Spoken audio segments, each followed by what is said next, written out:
Big TV భక్తి సమాచారం WhatsApp ఛానల్లో జాయిన్ అవ్వండి. అన్ని విశేషాలు ఎప్పటికప్పుడు తెలుసుకోండి. ఒకప్పుడు మహానటి అని పిలిపించుకుంది సావిత్రి. మహాతల్లి ఎన్ని అద్భుతమైనటువంటి పాత్రలు పోషించిందో. అటువంటి ఆవిడ ఒకప్పుడు 505 రోజుల పాటు కోమాలో ఉండిపోయింది. ఆవిడ శరీరం వెళ్ళిపోయేటప్పటికి, ఆవిడ ప్రాణం విడిచిపెట్టేటప్పటికి పుర్రే ఎముకలు తప్ప ఏమీ లేవు. ఆవిడనెవరూ గుర్తుపట్టలేరు. కాలము తినేసింది శరీరాన్ని. అన్ని ప్రాణులు నేను ఎంత గొప్పవాణ్ణని గుండెలు బాదుకున్నవాడైనా చిట్ట చివరికి గెలవలేనిదేది అంటే కాలమును గెలవలేడు. కాలము భయకారకము. బాగా జ్ఞాపకం పెట్టుకోండి నేను చెప్పే విషయం. కాలము భయమునకు హేతువై ఉంటుంది.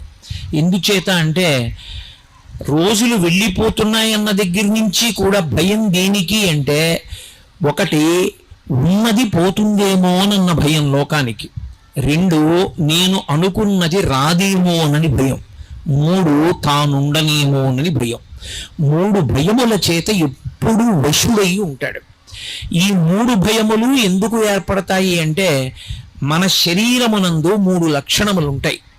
కార్మిక మలము, మాయిక మలము, ఆణవ మలము అని 3 మలములు ఉంటాయి. ఈ శరీరమంతా మలసంఘాతము అంటుంది వేదాంతం.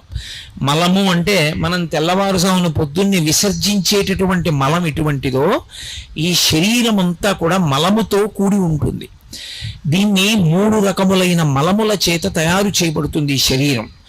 ఆణవ మలము అంటారు. ఆణవ మలము అంటే పంచభూతములలో ఉండేటటువంటి అణువులు తీసి ఈశ్వరుడు దీన్ని తయారు చేస్తాడు.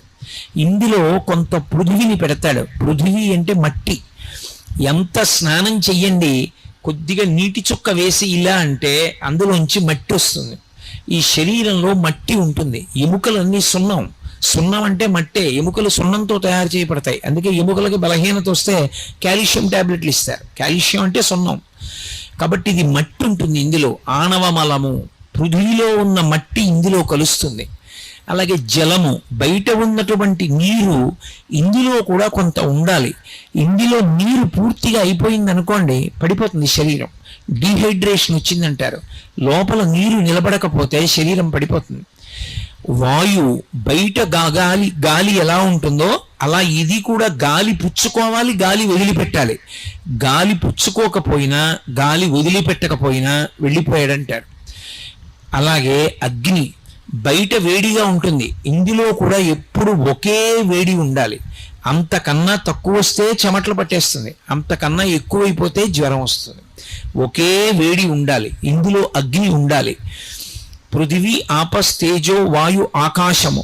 ఆకాశము అంటే ఇందులో ఎక్కడెక్కడ ఎంతంత ఖాళీ ఉండాలో అంతంత ఖాళీలు ఉండాలి. తేలిగ్గా అర్థం అవ్వాలంటే పరమేశ్వరుడు యొక్క నిర్మాణము అంత అద్భుతంగా ఉంటుంది శరీరంలో. ఈ ముక్కుకుండేటటువంటి 2 కన్నాలు మూసుకున్నాయనుకోండి పడిశం పట్టి, ఎంత వ్యధపడతాడు ప్రాణి గాలి పీల్చుకోవడానికి, నోటితో పీల్చుకోవడానికి. అలాగే నోటికి కంఠంలో ఉండేటటువంటి కన్నం మూసుకుందనుకోండి ఏ కారణానికైనా, ఇక అన్నం తినలేడు. ముక్కులోంచి గొట్టాలు పెట్టి ద్రవ పదార్థం కడుపులోకి పంపించాలి. ఎక్కడెక్కడ ఎంత ఖాళీ ఉండాలో అంత ఖాళీ ఉండాలి. రక్తనాళాలలో రక్తం ప్రసరించడానికి ఎప్పుడూ ఖాళీ ఉండాలి. అది కొవ్వుతో మూసుకుందనుకోండి పక్షవాతం వస్తుంది. ఎంత ఖాళీ ఉండాలో అంత ఖాళీ లోపల ఉంచాలి. అందుకని ఆకాశము. ఇప్పుడు ఒక శరీరము తయారైంది అంటే అది కుక్క, పందె, నల్లె, పిల్ల, మనిష, ఎలుక వదిలిపెట్టండి, అందులో ఈ 5 భూతముల యొక్క అణువులు ఉంటాయి. ప్రతి భూతమునందు ఈ 5 ఉంటాయి. పృథివీ, ఆపస్, తేజో, వాయు, ఆకాశములు.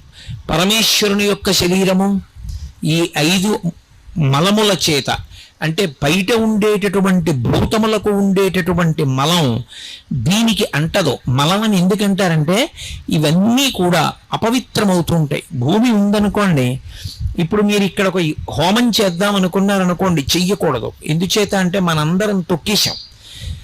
ఏవో జంతువులు వచ్చి మలమూత్ర విసర్జన చేస్తాయి. ఎన్నో ప్రాణులు అందులో పడిపోయి మరణించి ఉంటాయి. ఇప్పుడు నేను మాట్లాడుతుంటే ఆ ధ్వనికి కొన్ని ప్రాణులు పడిపోతాయి. చేయకూడదు. ఆవు పేడ తీసుకొచ్చి శుద్ధి చేస్తేనే చెయ్యాలి. ప్రతి భూతమునకు కూడా అపరిశుభ్రమవుతుంది. నీళ్లున్నాయనుకోండి, ఆ నీళ్లు కొంతకాలం అలా నిలవుండిపోయి దుర్గంధ భూయిష్టమై పురుగులు పట్టేసాయి అనుకోండి, ఆ నీరు తాగం, పోసుకోం, దేనికి వాడం. అలాగే ప్రతి భూతమునకు కూడా అది అయోగ్యమవుతుంది, కలుషితమవుతుంది. ఈ శరీరమునందు ఉన్నటువంటి 5 భూతములకు కూడా కలుషితమయ్యేటటువంటి లక్షణం ఉంది. మలము నుండి మలమే వస్తుంది, మలము నుండి కొత్త విషయం రాదు. అందుకే కాసేపు మాట్లాడకుండా కూర్చున్నాను అనుకోండి, ఒక్క 2 గంటలు నోరు దుర్వాసన వస్తుంది, పాచి పడుతుంది లోపల. ఒక్కరోజు పడుకుని నిద్ర లేచాను అనుకోండి, చెవిలో గులిమి పడుతుంది, ముక్కులో చీమిడి పడుతుంది, శరీరం అంతా చెమట పడుతుంది. అంటే మలమును విడిచిపెడుతూ ఉంటుంది. కానీ పరమేశ్వరుని యొక్క శరీరము అలా తయారు చేయబడదు, దానికి ఆనవ మలం ఉండదు. అంటే భగవంతుని యొక్క శరీరమును తయారు చేసినప్పుడు, తయారు చేయడానికి ఒకడు తయారు చేసిన వాడు ఉంటాడా? ఆయన స్వయంభూ. అటువంటి పరమశివుని యొక్క శరీరము ఈ 5 మలముల చేత తయారు కాదు. అది అప్రాకృత శరీరం తం అతిమన్మథరూపిణం ఘృతరీతి ఘనీభూతం సచ్చిదానంద విగ్రహం అంటాడు లింగ పురాణంలో వ్యాస భగవానుడు. అప్రాకృత శరీరం తం, అది ప్రాకృత శరీరము కాదు, మనలా ఉండదు. పేరుకున్న నెయ్యి ఎలా ఉంటుందో అలా ఉంటుంది. నెయ్యి పేరుకోలేదనుకోండి, దానికి ఏమిటి రూపం అని అడిగారు అనుకోండి, ఏమిటి రూపం? దానికి ఏం రూపం ఉండదు. తీసుకెళ్ళి ఓ చిన్న గిన్నెలో పోసాను అనుకోండి, గిన్నె రూపాన్ని పొందుతుంది. తీసుకెళ్ళి నేను ఓ గరిటలో పోసాను అనుకోండి, గరిటె రూపాన్ని పొందుతుంది. ఓ చెంచాలో పట్టుకున్నాను అనుకోండి, చెంచా రూపాన్ని పొందుతుంది. నా చేతిలో పోసుకున్నాను అనుకోండి, నా చెయ్యి పట్టినంత దొప్ప రూపాన్ని పొందుతుంది. అసలు దానికి రూపం ఏమి ఉండదు. అదే పేరుకుంటే ఒక రకమైన రంగు, ఒక వాసన అన్ని తెలుస్తాయి. పేరుకున్న నెయ్యి ఎలా ఉంటుందో అలా రూపము లేనివాడు రూపాన్ని పొందుతాడు. అందుకే పరమశివుడికి 63 మూర్తులు. ఆయనకి అని ఒక రూపం ఉండదు. ఆయన ఎలా కావాలంటే అటువంటి రూపాన్ని పొందుతాడు. అందుకే అప్రాకృత శరీరం తం అతిమన్మథరూపిణం. ఏ రూపం పొందనివ్వండి, 1,000,000 మన్మధులు వచ్చి నిలబడితే ఎలా ఉంటారో అంత అందంగా ఉంటాడు. అతిమన్మథరూపిణం ఘృతరీతి ఘనీభూతం, పేరుకున్న నెయ్యి ఎలా ఉంటుందో అలా ఉంటాడు. సచ్చిదానంద విగ్రహం, మనం కాసేపు నవ్వుతాం, కాసేపు ఏడుస్తాం. ఆయన అలా కాదు, సత్ చిత్ ఆనంద రూపుడు, ఎప్పుడు పరమానందంతో పరమ సంతోషంగా ఉంటాడు.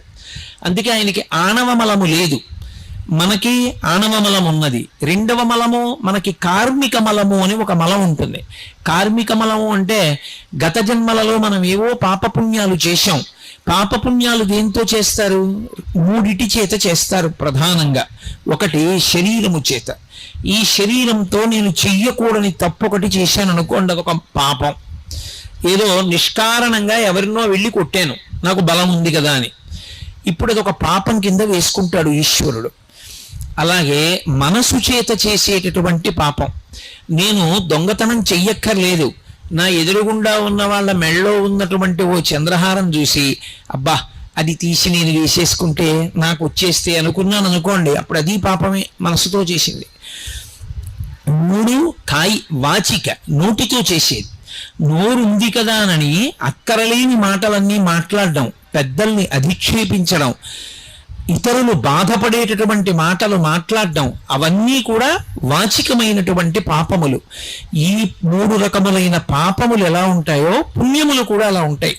ఈ శరీరంతో ఎప్పుడో గుడి చుట్టూ ప్రదక్షిణం చేసి ఉండొచ్చు, ఈ చేత్తో 2 పువ్వులు వేసి ఉండొచ్చు, ఈ 2 చేతులతో ఎవరో మహాత్ములకి త్రికరణ శుద్ధిగా ఇలా నమస్కరించి ఉండవచ్చు. ఆ కారణము చేత కొంత పుణ్యం ఉంటుంది. ఆ పుణ్యం అనుభవించవలసి వచ్చినప్పుడు సుఖంగా ఉంటుంది. పరమేశ్వరుడు సుఖము అన్న మాట ప్రవేశపెడతాడు. పాపం అనుభవంలోకి వస్తే దుఃఖము అనిపిస్తుంది.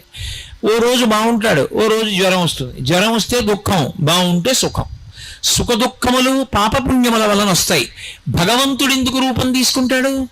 మనం వచ్చామంటే ఈ శరీరంతో పాపపుణ్యముల యొక్క ఫలితమైన సుఖ దుఃఖములను అనుభవించడానికే వస్తాం. బాగా జ్ఞాపకం పెట్టుకోండి. మీరు ఒక మాట నేను చెప్తాను. సినిమా హాల్లో ఒక ఆయన కూర్చుని ఉన్నాడు అనుకోండి, ఏమిటండి ఇలా వచ్చారు, ఏం చేద్దామని వచ్చారు అని అడిగారు అనుకోండి, ఆయన ఏమంటే నీకు బుద్ధి ఉందా లేదా, సినిమాకి ఎందుకు వస్తారు? సినిమా చూడడానికి వస్తారు. ఒక ఆయన విస్తర దగ్గర భోజనం చేయడానికి కూర్చున్నాడు అనుకోండి, ఏమిటండి ఇలా వచ్చి కూర్చున్నారు అని అడిగారు అనుకోండి, నీకు బుర్ర ఉందా, ఎందుకు వస్తారయ్యా విస్తర దగ్గర కూర్చోడానికి? భోజనం చేయడానికి వచ్చాను. కొన్ని అడగక్కర్లేదు, అలా వచ్చాడు అంటే దాని కొరకు వచ్చాడు, తెలిసిపోతుందా? తెలిసిపోదా? గుడికి వచ్చి మౌనంగా కూర్చున్నాడు అంటే ఏదో ధ్యానం చేసుకుందామని వచ్చాడు. నేను వచ్చాను, ఎందుకు వచ్చాను, ఇక్కడ ఎందుకు కూర్చున్నాను? మీతో పిచ్చాపాటి మాట్లాడడానికే, భగవంతుడి గురించి మాట్లాడడానికి వచ్చాను. ఒక్కొక్కడు కూర్చున్న తీరు బట్టి వాడు ఎందుకు వచ్చాడో తెలిసిపోతుంది.